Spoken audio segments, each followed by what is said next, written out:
मिलिए 33 साल की बुशरा बेगम से। मूल रूप से हैदराबाद की रहने वाली बुशरा पिछले साल अपने 3 छोटे बच्चों और पति के साथ उच्च शिक्षा के लिए यूके आई थी।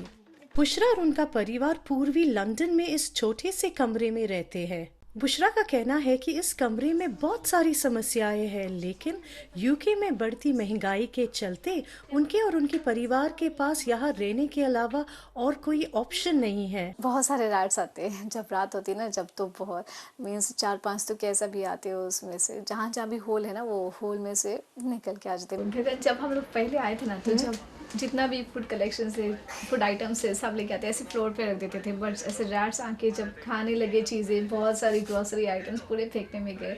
जब से हम लोग यहाँ पर हैंग करके रख रहे, ब्रेड्स, बिस्किट्स, चिप्स, जो भी स्नैक्स है ना, बस यही हैंग कर रही। इसके अलावा और क्या प्रॉब्लम्स है इस कमरे में? हाँ, रेडिएटर की भी है। वो ना कंटिन्यूस यूज़ नहीं कर सकते, क्योंकि अगर वो ज़्यादा यूज़ करेंगे तो ऑटोमेटिकली ऑफ हो जाएगा, फिर उसको फिर वापस आने फिर टाइम लगेगा। विंटर्स में ऐसे ही होता, बच्चों को भी ठंड लगती, कभी तबीयत भी ख़राब हो जाती। कभी नहीं सोचे मतलब लाइफ यूके आए बस इतनी ज़्यादा ख़राब हो सकती, क्योंकि यूके नाम से ही समझ में आता कि वहाँ पर जाने के बाद लाइफस्टाइल किसी का भी हाई होता, बट यहाँ पर आने के बाद हम लोग का तो लो हुआ, ऐसे समझ में आता। आपके बच्चे जब यहाँ पे आए थे, उनको एक कमरे में सबको एक बेड पे सबको एक साथ रहना पड़ रहा है, वो क्या बोलते थे आपको? तो वो बोलते कि नहीं, हमको ऐसे नहीं रहना है, मतलब एक ही रूम में बस इतना कंजेस्टेड होके यहाँ पर नहीं रहना है, इससे अच्छी लाइफ इंडिया में ही थी, तो वापस चले जाएंगे, ऐसे बोलते हो। बुशरा के पति की पूरी तनख्वाह घर के किराए में खर्च हो जाती है, जिसकी वजह से बुशरा को अपने परिवार का पेट पालने के लिए अब फूड बैंक का सहारा लेना पड़ रहा है। बहुत बुरा फील होता है, क्योंकि ना उसके लिए भी हम जब क्यू में जाते हैं, अगर हमारे कोई अगर थोड़े हाई प्रोफाइल वाले फ्रेंड्स है, वो लोग को पता चलेगा तो वो लोग हमारे बारे में क्या सोचेंगे। हम जाके वहाँ पर से बेसिक चीज़ें कलेक्ट करते, क्यू में ठहरते, बट हमारे पास दूसरा कोई ऑप्शन नहीं है। यूके में ऐसे हजारों परिवार हैं जो महंगाई और गरीबी के चलते फूड बैंक पर निर्भर है।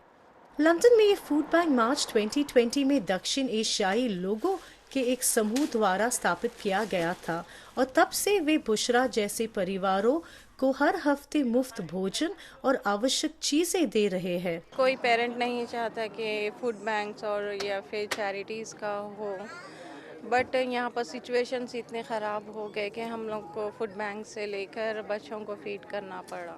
हर चीज़ के रेट्स रेज हो गए, जैसे गैस, इलेक्ट्रिसिटी में बहुत इजाफा हो गया है, तो उस वजह से जो पे आती है ना, वो पे लाइट का बिल, नल का बिल उसमें ही चले जाती है, तो हम लोग के पास ग्रोसरी के लिए कुछ अमाउंट नहीं है। मुझे मेरे हस्बैंड पे भी डिपेंड होना अच्छा नहीं लगता, और यहाँ पे आके लाइक ऐसे डिपेंडेंट रहना मुझे बिल्कुल अच्छा नहीं लगता। बॉलीवुड में अलग बताता है और यहाँ पर आके लाइव देखें कुछ और लाइफ है। फिर भी हमें बहुत सारा सपोर्ट है यहाँ पे, बहुत कम्युनिटी लोग बहुत अच्छे हैं, उस वजह से फिर भी हम लोग स्ट्रगल करके फिर भी यहाँ तक ओके है।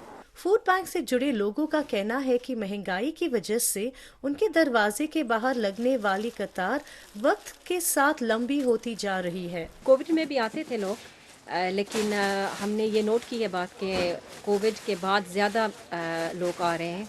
जब से लिविंग कॉस्ट बढ़ गई है, तब से ज़्यादा लोग आ रहे हैं, और वो भी जिनके पास जॉब भी है ना, वो भी फूड बैंक में आ रहे हैं। लेकिन बढ़ते दामों के चलते इन फूड बैंक्स के लिए भी काम करते रहना मुश्किल हो गया है। हमारी क्यू ज़्यादा से ज़्यादा हो रही है, मगर हमारे अभी डोनेशन कम हो रहे हैं, और ये हमारा चैलेंज है कि अभी कैसे उनको सस्टेन करें। यूके में इंडिया और पाकिस्तान जैसा हालात हो गए लोगों का। कभी नहीं सोचते कि यूके में इतनी गरीबी होगी और यूके में इतने लोग स्ट्रगल करते हैं, मगर बहुत स्ट्रगल करते हैं इधर भी अभी, और इट्स गेटिंग वर्स हो रहा है।